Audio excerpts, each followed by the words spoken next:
Hello and welcome to this session of History of Western and Indian Art. I'm Snehal Tambulwadikar, an art historian currently working with Sir J.J. School of Arts, Mumbai in the Department of Art History and Aesthetics. We shall be learning about two different movements which happened parallelly in European art, Symbolism and Art Nouveau. The term Art Nouveau literally means a new art. Art Nouveau is a movement of art that began in Europe in the 1890s. It lasted for around 30 years since it took place not just in painting, but it took place in apparels, lifestyle products, architecture, sculpture, furniture, textiles, and so on. Its characteristics vary from place to place. The movement spread across Europe and gained immense popularity amongst the masses. The characteristic of Art Nouveau is that it did not remain in the close circle of the high art but reached the mass culture and popular arts of their times. It is one of the movements which never has ceased to exist, and even today we have some homes which find Art Nouveau decor to be very fascinating, with the curved and highly decorative lines, curved and highly decorative baskets, or the balcony railings that are very fancy even for people today. It was drastically different from the academic art found in Europe, and it found its takers in all the places in this continent. It avoided strict geometric forms and used new forms from nature like those of flowers, plants, and wave-like lines, which were very rhythmic and highly decorative. Artists preferred circular shapes over rectangular in this period. Art Nouveau is defined as an intent to renew the art which had existed before it. A few more themes across Art Nouveau are worth keeping in mind. The movement began in the era of industrial production. Industrial production was in full bloom and decorative arts were dominated by imitation of objects made in the earlier periods. This urged the practitioners of Art Nouveau to dump the historical styles of 19th century and revive good workmanship to raise the status of craft and produce genius modern design. They looked into a local post-industrial past for new inspiration and foundation. In Russia, folk tales and folk history provided the key. In France, the 18th century golden age of design helped formulating in a new sensibility. The Art Nouveau designers found greatest inspiration in nature, not in its beauty but in its force.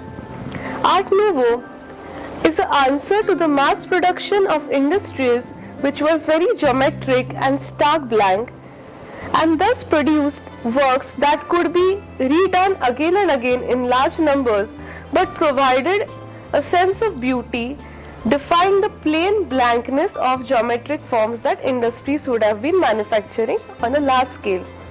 Art Nouveau thus became very popular in this period since people could now afford at very cheaper price highly decorative chairs, very decorative chandeliers, and also lovely printed textiles which were inspired from the rhythms of flowers and creepers.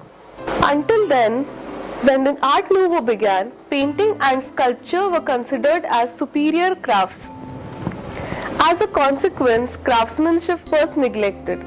Art Nouveau practitioners alleged this belief and sought to abolish the traditional hierarchy of the arts. Art Nouveau tried to change the definition of artist, therefore the work of art.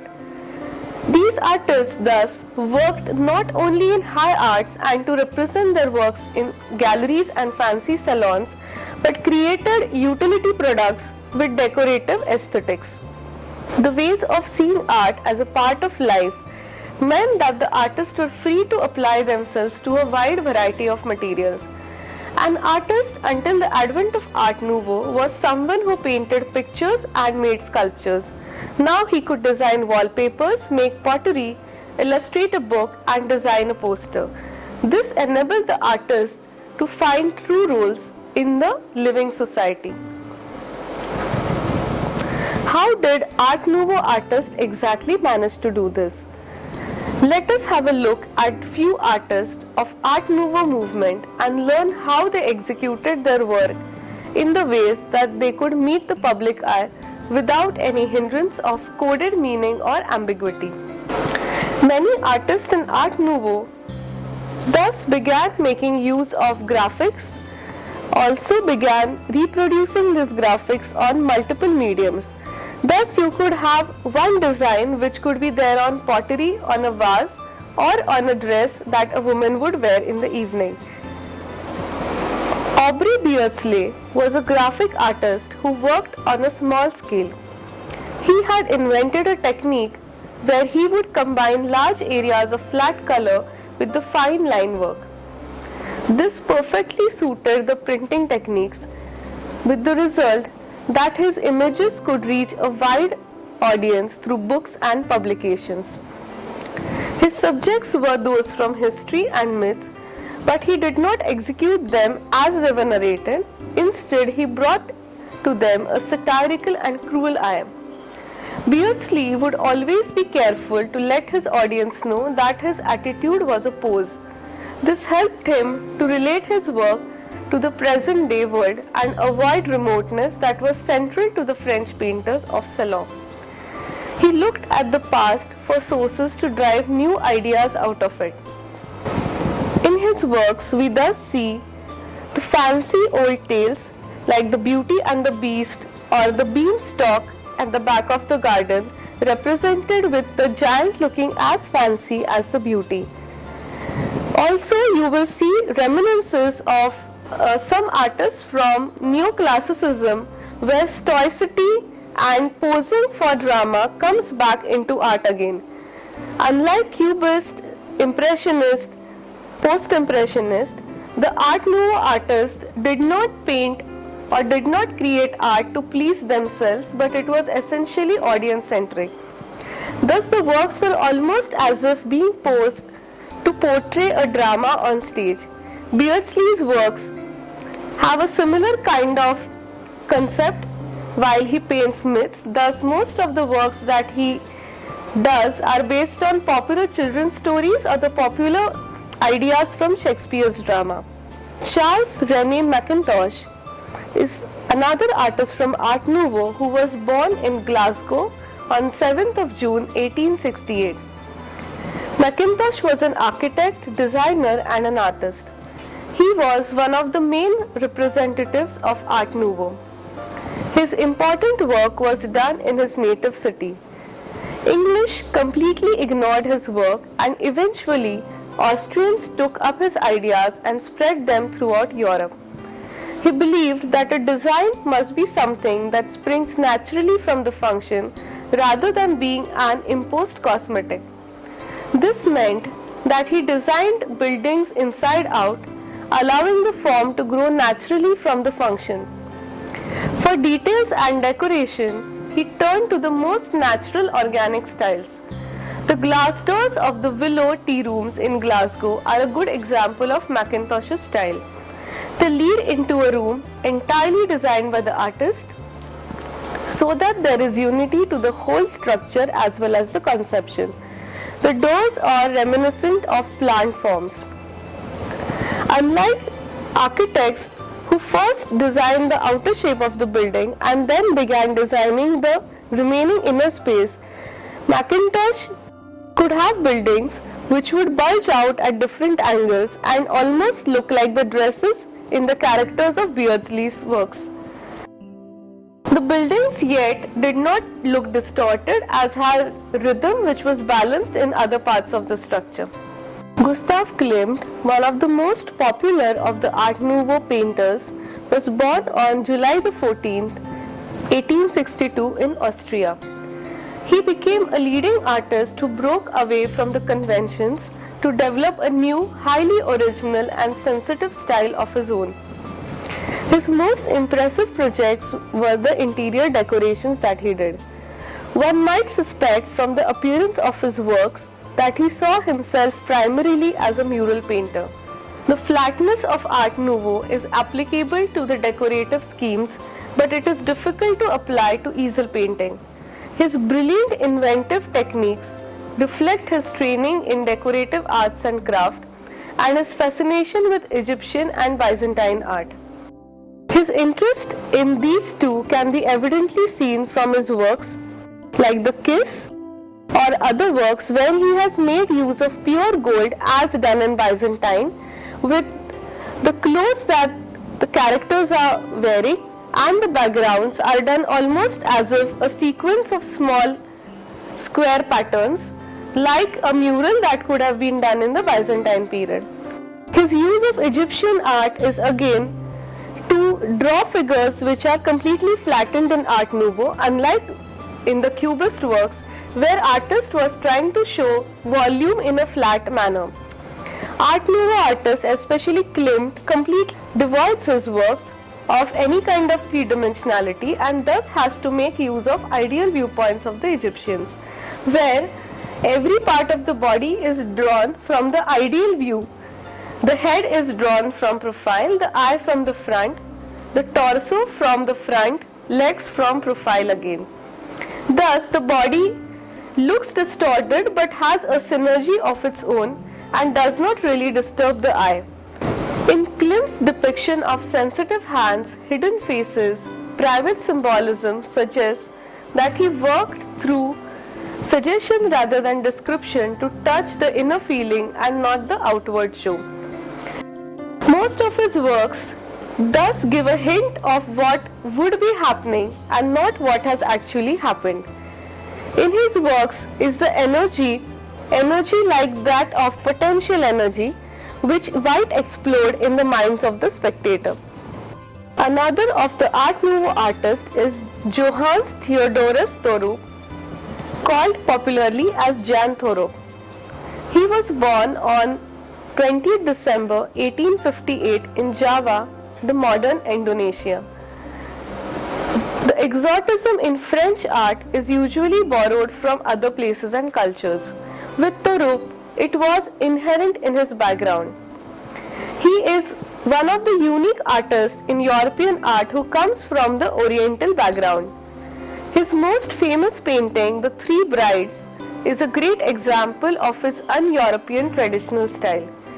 No matter that its subject is very much embedded in Western tradition, his style and philosophy is not aligned with Europe. The painting depicts three aspects of a woman at the same marriage ceremony. On the right side is the bride as a courtesan, on the left the bride of the Christ, and the middle the human bride. The two brides at each side are not to be read as good and evil as standard Western interpretation would suggest. If looked from inside out, the figure on the left hand of the human bride could be seen representing the left hand path of Tantric Hinduism, and similarly on the right hand path of Tantric Hinduism. The left hand path is associated with Kali, who, like Thoreau's figure, is shown wearing necklace of skulls. She doesn't represent evil but the achievement through eroticism and close knowledge of links between birth and death.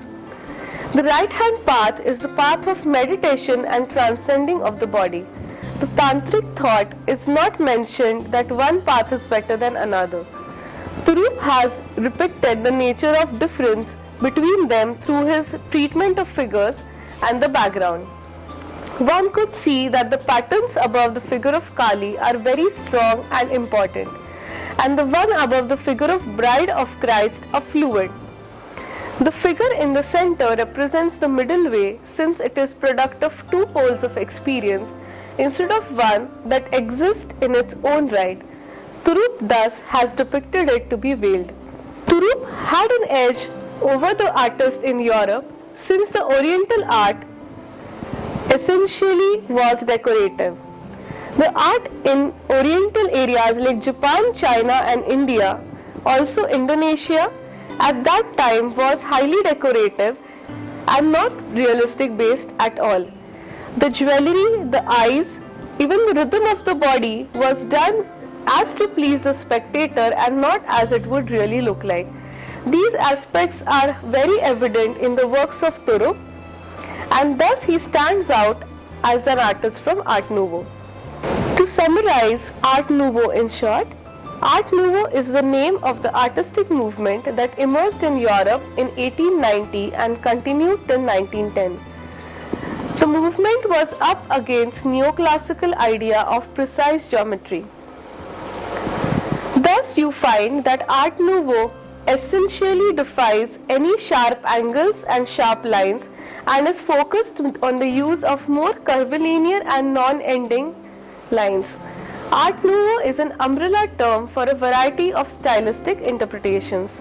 Many artists used low-cost materials and mass production methods, while others used expensive materials and value high craftsmanship. It has taken different characteristics from different places, like we have seen. Art Nouveau has artists from Indonesia, Austria, Germany, France at the same time who take local popular references from myths as also what was seen in the local crafts of every region. Art Nouveau believed in applying artistic designs to everyday objects in order to make art available to everybody. Art Nouveau in this way can be said to be one of the most progressive and ahead of the time movement, which decided that art cannot be limited to the experience of a certain intellectual or esoteric class of people, but has to reach every possible part of the society. Art Nouveau practitioners saw no difference between fine arts and decorative arts, since they believe that both are ultimately the expression of creativity of the artist mind. For Art Nouveau practitioners, nature was a great source of inspiration, since nature inherently did not come in sharp edges like human machinery would have been created. But it was not the beautiful side of nature essentially. They were not interested in beauty of nature, rather they were attracted towards its vital, organic and terrifying forces. Glass was a very significant Art Nouveau medium. The designers experimented with both ancient and new techniques to create a new design language. It was effective in communicating the Art Nouveau themes of metamorphosis, with surface treated as three-dimensional layers varying from opaque to transparent.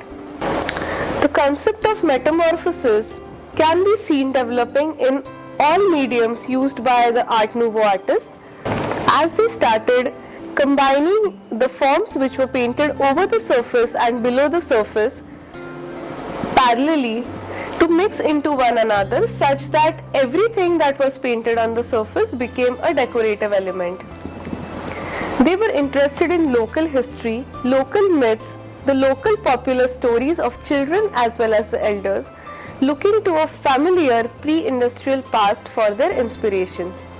As the industrialization in Europe went on progressing day by day and mass production became very popular, lot of artists, thinkers and cultural theorists came about with a new interest to go back to the myths, go back to something that was local, and thus created identity for people. Thus developed an inherently new interest in stories, folk tribal ideas, and also ideas of faith that individual people would have observed.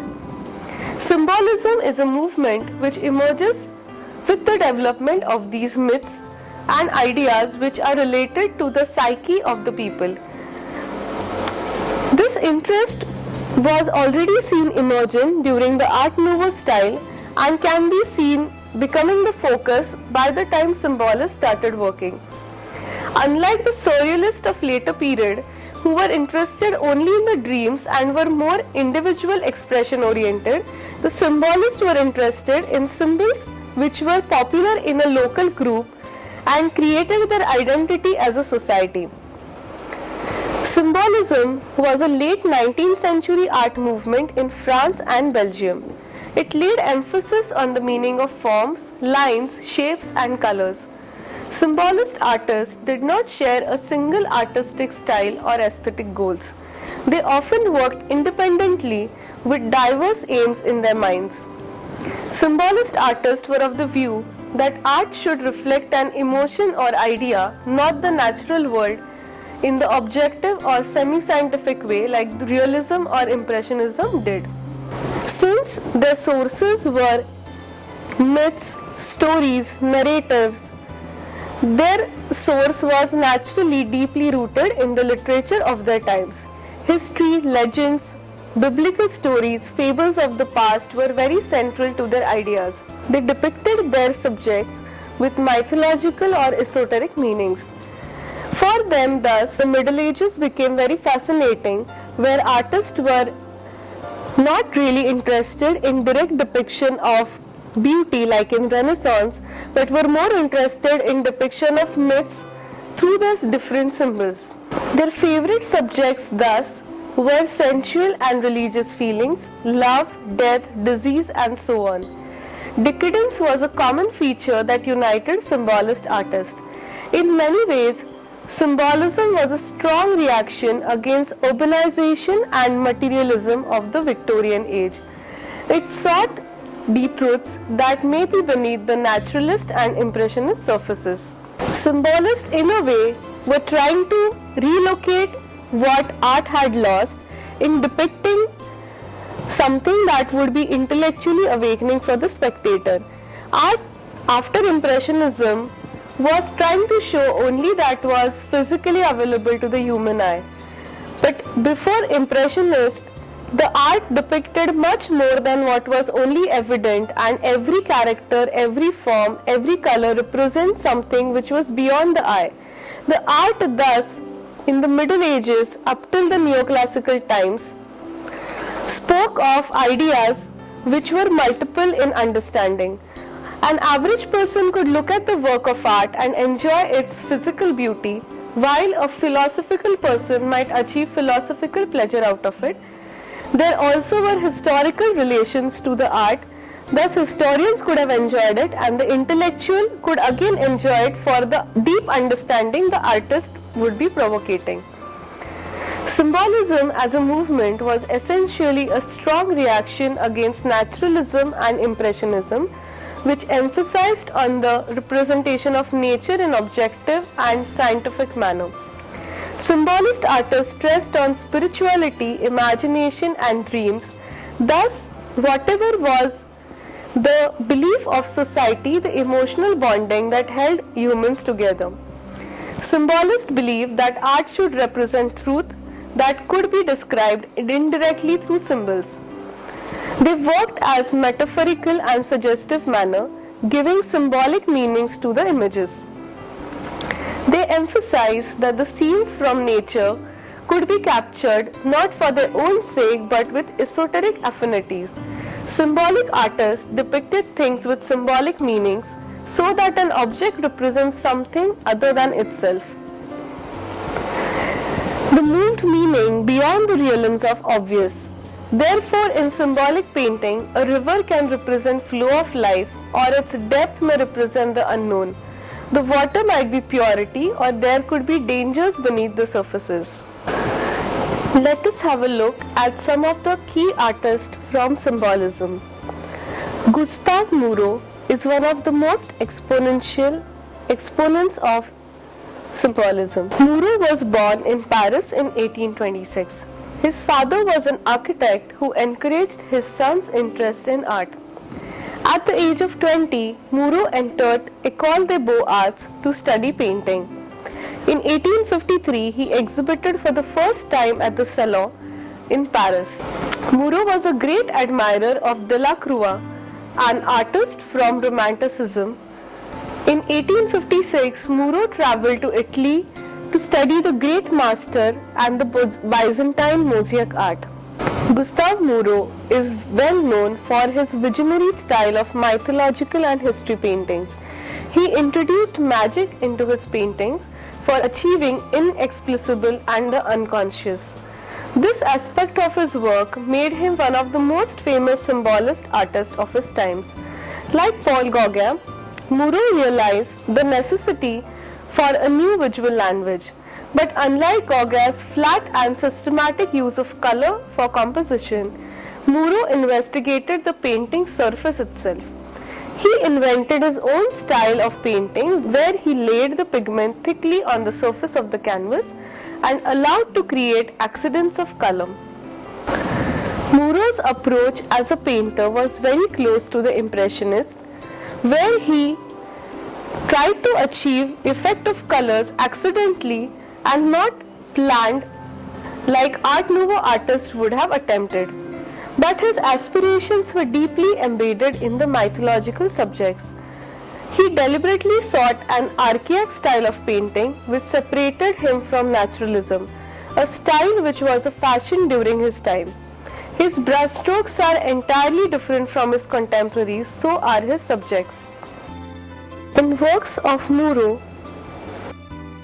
like Fairy and the Griffin or Pieta, you will see that he has tried to revive the religious ideas which were there in the Middle Ages, while the treatment is like that of early neoclassical artists. His influence of Romanticism also is quite evident, as he has shown tremendous sadness on the faces of the characters in his works. His treatment of the same works is pretty different.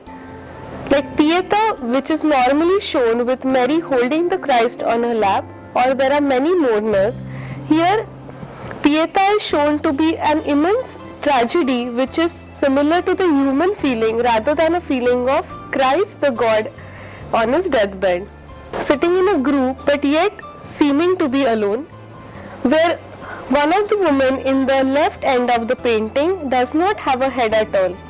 The horses that you see are not regular horses but Pegasus, who is a divine horse from the heavens, coming down to have word with them.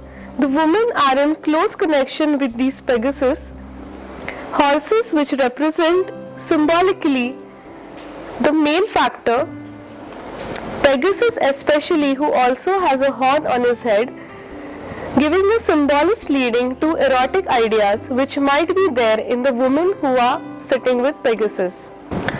The work Samson and Dalila again reminds us again of the romantic paintings where lovers are seen together, sitting close to each other but are not engaged in any particular love dalliance.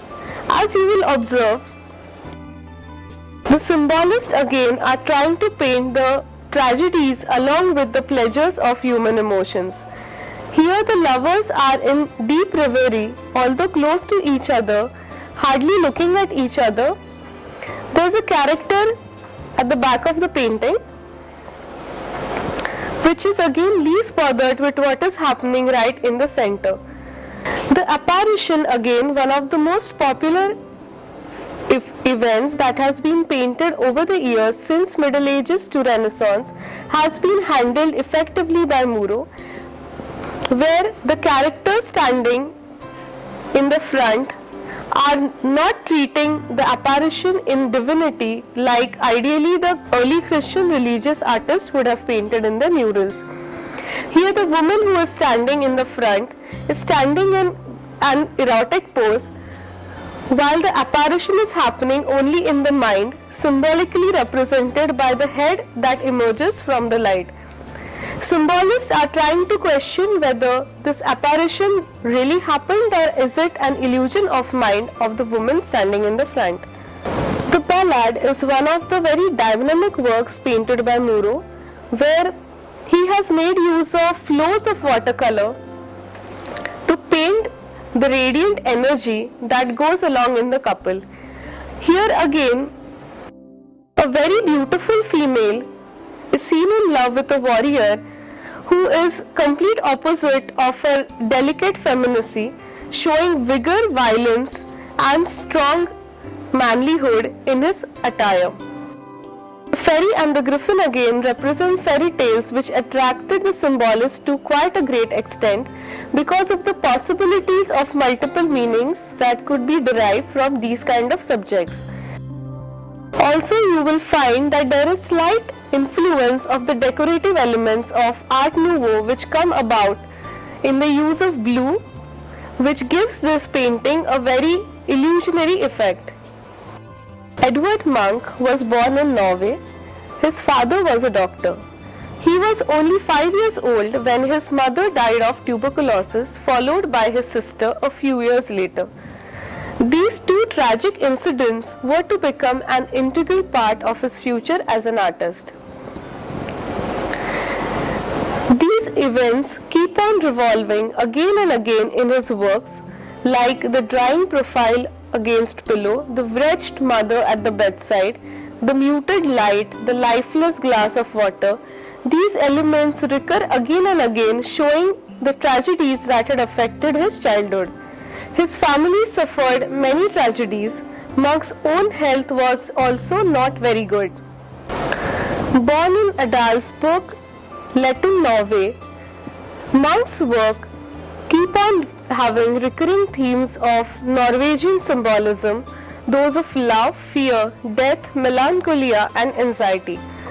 Works like these, where two women are seen at their deathbed or in absolute illness, have been the themes which Munch painted over his early years as an artist. In this work, you will see that the colors that have been used by Munch represent extreme melancholia, and the use of brush strokes creates even deeper solace. Another work that you see is where there are a number of doctors who are near the deathbed. Although there seems to be no death at all, as a child, Munch would not have understood the idea of dead body, but you will see that there is expectancy of death, where every character in this painting seems to be in deep grief. They are mourning the death before actual death happens.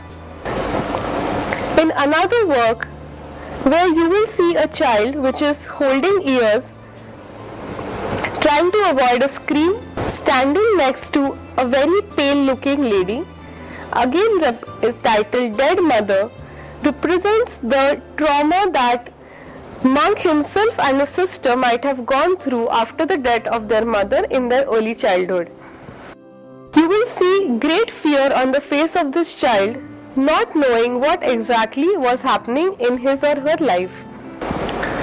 Munch joined the Royal School of Art and Design in Kristiansand in 1881. In his early years, he painted traditional subjects such as landscapes, but he was quick to discover his own style. Paris was the center of innovation for artists and art students. Munch made his first trip to Paris in 1880 at the age of 22.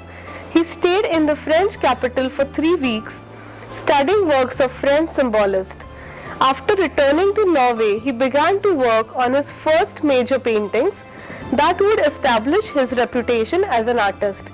He painted several versions of the same theme, the sick child. The theme was based on the death of his 15-year-old sister who died out of tuberculosis. Munch opted for sketchy style of painting. He would use scrubby paint with scratch marks from handle of his brush. He had a profound ability to communicate inner emotions in a universal way in his paintings. His compositions were carefully composed to create a tense atmosphere.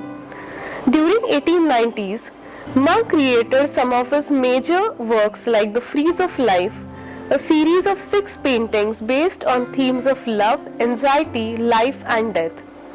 The Frieze of Life is characterized by the style that Munch had developed for himself as a symbolist painter, where he shows the anxiety on the faces, as you can see in this particular image, with the spirits which are symbolically shown in the background with fleeting outlines of heads. The characters in the painting seem to be mourning the dead body which is right in front of them, and represents the occurrence of life and death which keeps on happening in life of every human being. The second work in this set of 6, again from Frieze of Life here, represents again 2 different women right in middle of a dance floor. The woman to the right side of the painting is a young woman wearing black, showing the mourning of the dead. She is really young compared to the old woman who you see on the right side of the painting wearing white. This painting represents the three stages in the life of any human being, represented here with help of a woman. The woman in the center is the woman in prime of her youth, represented in the fresh red, dancing with a young man, least bothered about what will happen in her future, not aware of the occurrences in the frieze of life or the happenings. The woman in the black represents a young woman who seems to have lost her husband recently and who is lonely in the world because she cannot be a part of the young brigade anymore. The woman to the left in white is old in age, again representing the last part of the frieze of life, where because of your old age the youth abandons them, forgetting that they too are going to be old at some point of their time. The series Frieze of Life, thus by Monk, represents the different ideologies. The series Frieze of Life by Monk thus represents the grief, anxiety, fear that people feel at different age groups, and the fearlessness and love that they might experience in the prime of their youth. Monk believed in painting living people who feel, suffer and love. In 1892, he exhibited some of his paintings in an exhibition. The pain and passion captured in his paintings was so disturbing that the art establishment labeled them unsuitable for public display. Disturbing or unnerving factor from his works can be obviously seen in The Lady from the Sea, where you can see that the lady is extremely beautiful and the painting technique of the painter too is very pleasing, but the overall effect that the painting has on the viewer is highly disturbing because of the anxiety that lines and expression of the woman have created. Similarly, you can see the same effect that the single woman sitting on the bed with a shadow cast on the back wall makes on us.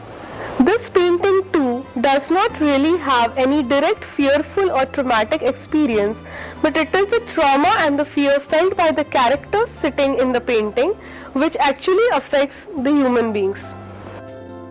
Monk's personal neurosis came to the forefront during this time. He was rejected by women as somewhat strange and sickly artist. The anguish reflected in his works, where he depicted women sucking the lifeblood out of men with a kiss. Due to the rejection, he started drinking excessively and suffered a nervous breakdown in 1908. He was treated for the next 8 months in a clinic with a special diet and electrification. After recovering, he went back to oil painting. His feeling of depression towards women can be evidently seen in this work called Ash, where you will find an extremely depressed man given up on his life sitting at the left end of the painting. The woman who is right in the center too is not happy and is totally at her wit's end. The background that you see in the painting takes you into deep woods, representing symbolically the unknown areas that human mind goes into. Similar kind of theme can be observed in the work of Monk, which is a woodcut, where he has shown a couple embracing each other. The embrace does not seem to be loving or pleasing or erotic in any way, rather it's disturbing, as if they're sitting close to each other because of fear or anxiety of some apocalypse to happen. In 1908, he was a celebrated artist in Europe and he became financially successful enough to help young artists. He died at the age of 1944. He is the most celebrated artist from symbolism for his painting The Scream. The painting Scream is not only a famous work of Monk, but also one of the most famous works of symbolism, which in the real sense represents everything that symbolists would have liked to display in their works. This painting does not show any particular fearsome incident happening, but yet can generate a great sense of fear in the mind of the spectator. The white face of the character right in the center of the painting shows extreme fear and the character does not have any particular gender. It could be a man, it could be a woman of any particular age. The background has unnerving, disturbing lines painted in fresh hues of yellow, orange contrasted with blue. These lines again create effect of an unknown atmosphere, something that would be coming, some fear, some bad event that we may not be able to sustain to. Edward Monk's anxieties can also be seen in his woodcuts, where he has shown himself sitting, drinking with an empty glass of water, with a reflection of a young girl seen in front of him. We do not come to know whether it is a reflection or an illusion that Monk would have been having, but the girl again symbolically represents his young sister who died when he was a child, and thus ultimately represents death. Monk was also well known for his self-portraits, which he painted at regular intervals. We can see thus a self-portrait here where he is shown smoking.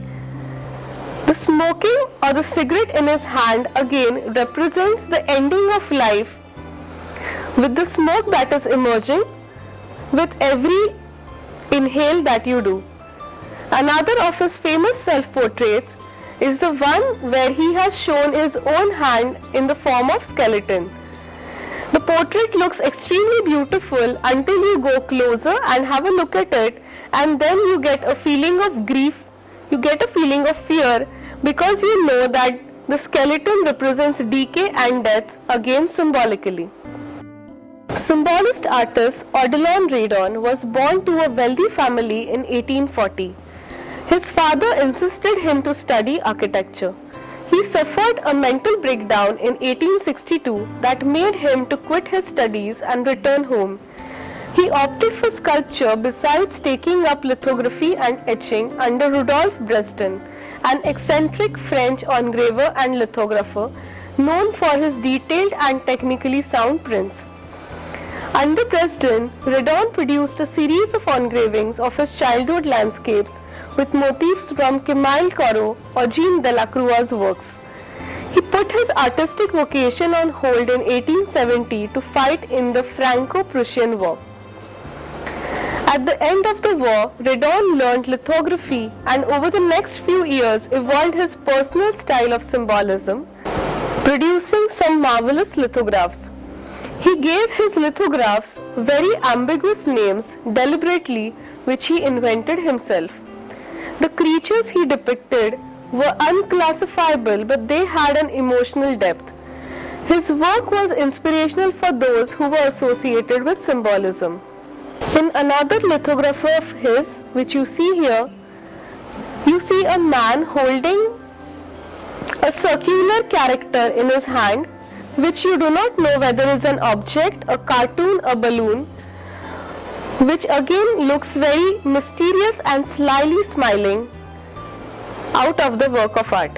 One of his very popular lithographs is Head on a Stem, where he has shown a head which is very heavy in nature, balancing itself on a very thin stem, which might be of a very radiant flower. The head again has a very neutral look and looks solemnly at the spectator. Redon's artistic life can be divided into two parts: the early black and white phase in the form of drawings and lithographs, as we saw right now, and the later using color.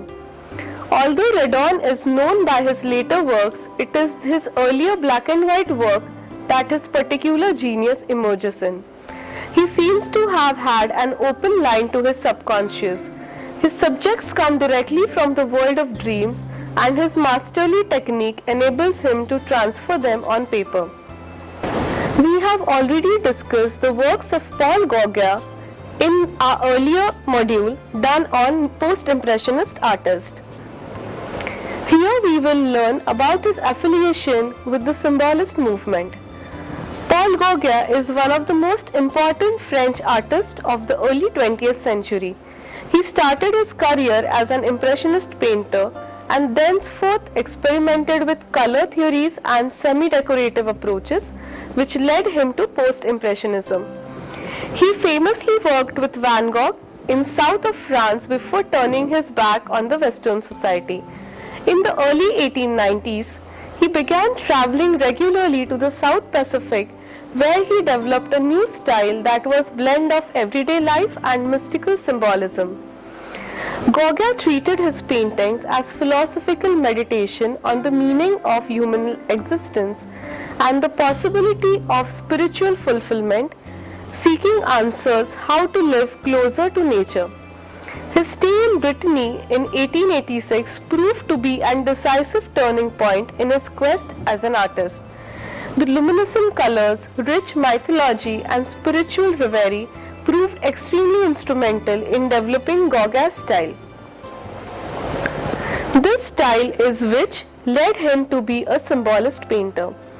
He sought to achieve a new fusion of color, composition, and subject matter by depicting his subjects with inner feelings and not merely their outward appearances.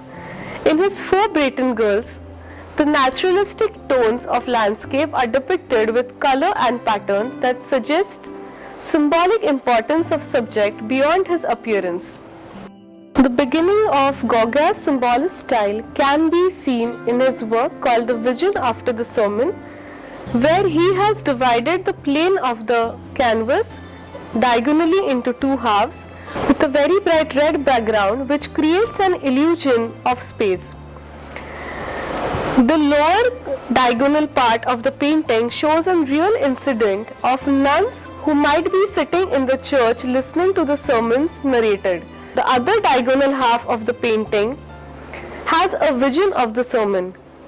This part again symbolically represents the fight that is happening during the narration of the sermon and is not real. These women are so engrossed in listening of the sermon that they see a symbolic representation of the sermon right in front of them unanimously. Another work of Paul Gauguin which shows his early symbolist intentions is the Yellow Christ. The Christ here has become yellow, pertaining to the landscape in which he is standing. It is a very simple painting, men and women sitting around him, very simply, not having any qualms like the church people would have had. The men and women who are sitting around them are looking at Christ not as a God, but as somebody who is a part of them, since he symbolically represents the atmosphere himself. His painting entitled Where Do We Come From? What Are We? Where Are We Going? Is a testament of his mastery over capturing symbolic meaning. This large painting is designed to be read from right to left, starting with the two women in the bottom right hand corner representing pure joy in living, moving through the man picking fruit from the tree of knowledge to the idol representing man's pursuit of the unknown. All stages of human life are shown from the childhood to old age in this work. Both Art Nouveau and Symbolism developed side by side or parallelly in European history. Art Nouveau describes a highly decorative style often seen in architecture and the applied arts, which was in vogue in 1890s.